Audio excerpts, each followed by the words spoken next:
Hi எல்லாருக்கும் வணக்கம். இன்றைக்கி நம்ம பார்க்க போகிறது என்னென்னா பலாப்பழத்தில் நம்ம பாயசம் எப்படி செய்கிறதுன்னு தான். இப்போ பலாப்பழம் வந்து நான் வந்து ஒரு 1/2 கிலோ வந்து இந்த மாதிரி கொட்டையை எடுத்து உள்ளுக்குள்ளே இருக்கிற அந்த சதையை எல்லாம் நீக்கி இப்போ வந்து க்ளீன் பண்ணி வச்சுருக்கேன். இதை நம்ம வந்து மிக்சியில் வந்து ஒரு கிரைண்ட் பண்ணி நம்ம பலாப்பழம் பாயசம் நம்ம செய்ய போகிறோம். இப்போ வந்து இது வந்து தேங்காய் கொத்து சின்ன சின்னதாக நான் கட் பண்ணி வச்சுருக்கேன். தேங்காய் திருவி அதில் பால் 1ஆம் பால் 2ஆம் பால் வந்து நான் எடுத்து வச்சுருக்கேன். அதுக்கு உண்டான வெல்லம் வந்து இதில் தண்ணி ஊற்றி நம்ம உருக்கி எடுக்கணும். உருக்கி அதுக்கப்புறம் வடிகட்டி எடுக்கணும். இதில் வந்து மண் இருக்கும், அதனால் வந்து வடிகட்டி எடுத்து தான் யூஸ் பண்ணணும். இப்போ வந்து நம்ம இதை வந்து கிரைண்ட் பண்ணி எடுத்துக்கலாம்.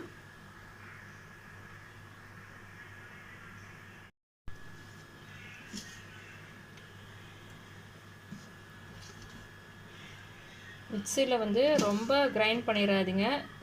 கொஞ்சமாக கடிக்கிற மாதிரி, ரொம்ப கடிக்கிற மாதிரி இல்லை, ஓரளவுக்கு கடிக்கிற மாதிரி நீங்கள் கிரைண்ட் பண்ணி எடுத்துக்கோங்க. அப்போ தான் வந்து நம்ம பலாப்பழம் அந்த டேஸ்ட்டு அது கடிக்கிறதுக்கும் அந்த பாயசம் குடிக்கிறதுக்கும் நல்லாயிருக்கும்.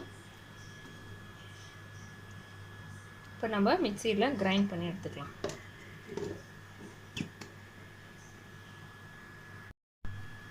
இப்போ பாருங்க, கிரைண்ட் பண்ணியாச்சு. இந்த மாதிரி கொஞ்சமாக குறைன்னு இருக்கிற மாதிரி நீங்கள் கிரைண்ட் பண்ணிக்கோங்க. அப்போ தான் வந்து பாயசம் குடிக்கிறதுக்கு நல்லாயிருக்கும். அடுத்ததாக நாம் என்ன பண்ண போகிறோன்னா, ஒரு இந்த சட்டியில் வந்து நான் வந்து நெய் ஊற்றி நம்ம இந்த தேங்காய் கட் பண்ணி வச்சுருக்கோம்ல, சின்ன சின்னதாக இந்த மாதிரி க்யூபாக கட் பண்ணி வச்சுருக்கோம்ல, இதை வந்து நெய்யில் போட்டு ஃப்ரை பண்ணி எடுத்துக்கலாம். ஃப்ரை பண்ணி எடுத்ததுக்கப்புறம் அதில் வந்து நம்ம இதை போட்டு நல்லா வேக வச்சுக்கலாம். இப்போ நம்ம குறைன்னு அரைச்சி வச்ச அந்த பலாப்பழம் வந்து இந்த பேனில் வந்து நம்ம வந்து ஹீட் பண்ணி நம்ம நல்லா வேக வச்சுக்கலாம். ஹீட் பண்ணி இதில் வந்து நம்ம இந்த பால் எடுத்தோம் இல்லையா, இது 1ஆம் பால், இது 2ஆம் பால், இது திரும்பி ஒரு மூணாவது தடவை பிழிஞ்சு வச்சுருக்கேன். அந்த பால் வந்து 3ஆம் பால். இது கொஞ்சம் தண்ணியாக இருக்கும். இது வந்து வேக வச்சுருக்கு எடுத்துக்கலாம். கொஞ்சமாக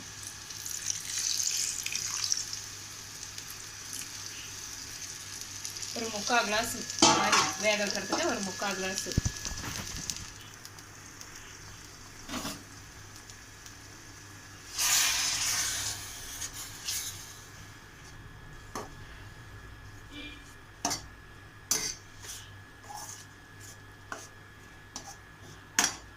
இது வேகிறதுக்குள்ள நம்ம அடுத்த ஒரு பேனில் வந்து நம்ம நெய் ஊற்றி நம்ம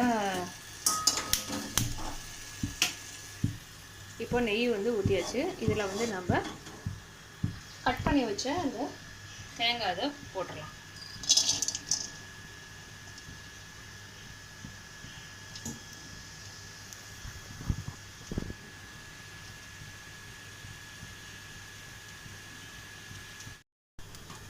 இது வந்து நல்லா கோல்டன் கலர் வர வரைக்கும் நம்ம ஃப்ரை பண்ணி எடுத்துக்கலாம். இது வந்து சின்ன சின்னதாக க்யூபாக அந்த மாதிரி கடிக்கிற மாதிரி எடுத்தால் தான் நல்லா டேஸ்ட்டாக இருக்கும். கடிக்கிறதுக்கு நல்லா டேஸ்ட்டாக இருக்கும். நல்ல கோல்டன் கலர் ப்ரௌன் எடுத்துக்கலாம். இப்போ இந்த பக்கம் வந்து பாருங்கள், நம்ம பலாப்பழம் வெந்துட்டுருக்கு.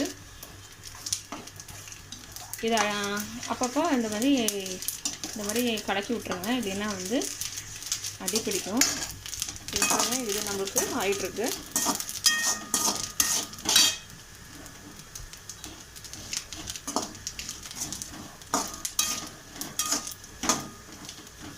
நல்ல நெய் வாசம் கமகமான அடிக்குது. கோல்டன் கலர் ப்ரௌன் வந்துருச்சு. இப்போ வந்து நீங்கள் ஸ்டவ் வந்து ஆஃப் பண்ணிக்கோங்க. இந்த சூட்லேயே வந்து மிச்சது வந்து கலர் சேஞ்ச் ஆயிரும். ரொம்ப வந்து கருப்பாக்க வேண்டாம் நீங்கள். இப்போ நம்மளுது இந்த பக்கம் பலாப்பழம் வெந்துட்டுருக்கு.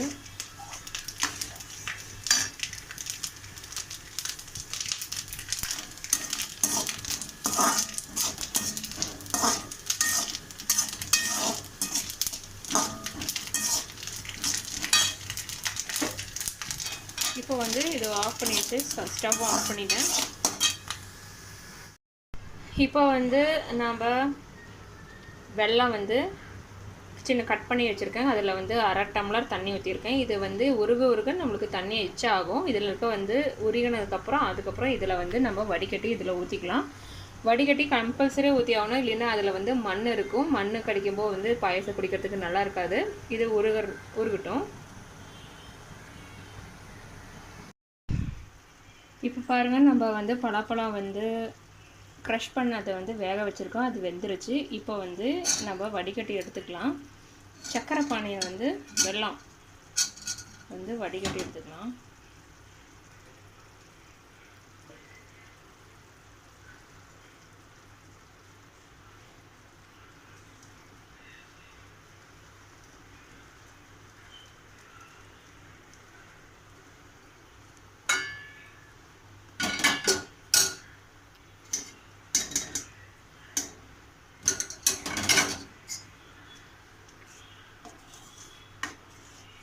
இது நல்லா வந்து மிக்ஸ் பண்ணிக்கோங்க.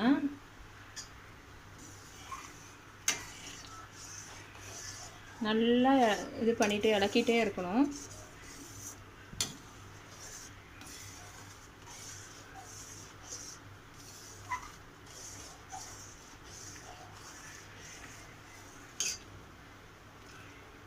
இதில் வந்து ஒரு கொதி வந்ததுக்கப்புறம் நம்ம 2ஆம் பால், நம்ம தேங்காய் புளிஞ்சு வச்ச 2ஆம் பால் வந்து நம்ம ஊற்றிக்கலாம்.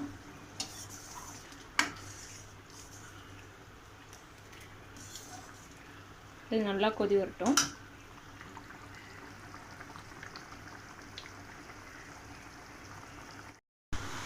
இப்போ பாருங்கள், நம்ம வந்து பலாப்பழம் வந்து இதில் வந்து கொஞ்சம் வெந்துருச்சு. இப்போ வந்து நம்ம 2ஆம் பால் ஊற்றிக்கலாம். 2ஆம் பால் வந்து நான் பிழிஞ்சு வச்சுருக்கேன். தேங்காய் திருவி அதில் வந்து மிக்சியில் அடித்து துணியை போட்டு நான் வந்து இது பண்ணியிருக்கேன். 2ஆம் பால் ஊற்றியாச்சு. நல்லா மிக்ஸ் பண்ணிக்கோங்க. இது நல்லா கொதிக்கட்டும்.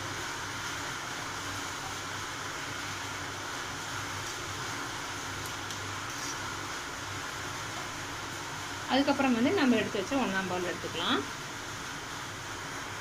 இது வந்து நம்ம நல்லா கொதி வரட்டும். நல்லா கொதி வந்ததுக்கப்புறம் நம்ம 1ஆம் பால் ஊற்றிட்டு அதுக்கப்புறம் வந்து நம்ம பொடி பண்ண ஏலக்காய் பொடி வந்து நம்ம போட்டுக்கலாம். இப்போ வந்து 2ஆம் பால் ஊற்றி வந்து நம்ம கொதிச்சிருச்சு, நல்லா கொதிச்சிருச்சு. இதில் நல்லா வெந்துருச்சு. இன்னும் வந்து 1ஆம் பால் ஊற்றுனதுக்கப்புறம் நல்லா கொதிக்கக்கூடாது, ஓரளவுக்கு தான் நம்ம கொதிக்கணும். கொதிச்சதுக்கப்புறம் அது மேலே வந்து நம்ம ஏலக்காய் பொடி போட்டுக்கலாம். இப்போ 1ஆம் பால் நான் எடுத்து ஊற்றுறேன். இது ரொம்ப திக்னஸாக இருக்குது பால். 1ஆம் பால் எப்பவுமே லாஸ்ட்டாக தான் ஊற்றணும், ஃபஸ்ட்டே ஊற்றக்கூடாது.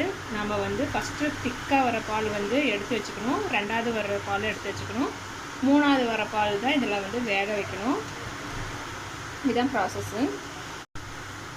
இப்போ நம்ம வந்து இதில் வந்து ஏலக்காய் பொடி பண்ணி வச்சுருக்கேன். அந்த பொடியை வந்து நான் வந்து போடுறேன். ஏலக்காய் அப்படியே போட்டோன்னா வந்து அந்த குரு வந்து வாயில் கடிக்கும். அப்புறம் வந்து சில பேருக்கு அது பிடிக்காது. அதனால் வந்து நல்லா பொடியாக பண்ணிவிட்டு வந்து நான் பாயசத்தில் ஊற்றிருக்கேன். நான்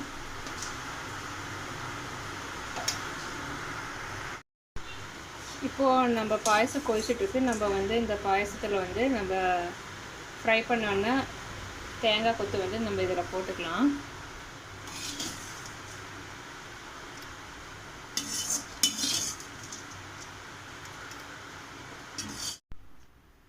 நம்ம வந்து சக்கை பாயசம், அதாவது பலாப்பழம் பாயசம் வந்து ரெடி ஆயிடுச்சு. சக்கை பிரதமன்.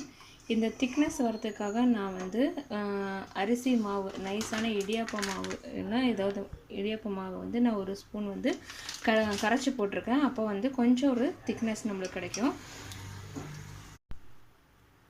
நம்ம வந்து பலாப்பழம் பாயசம் ரெடி ஆயிடுச்சு. நீங்களும் ட்ரை பண்ணி பாருங்கள். ட்ரை பண்ணிவிட்டு எப்படி இருக்குதுன்னு சொல்லுங்கள், கமெண்ட் பண்ணுங்கள். சப்ஸ்கிரைப் பண்ணுங்கள், லைக் பண்ணுங்கள், ஷேர் பண்ணுங்கள். பாய்.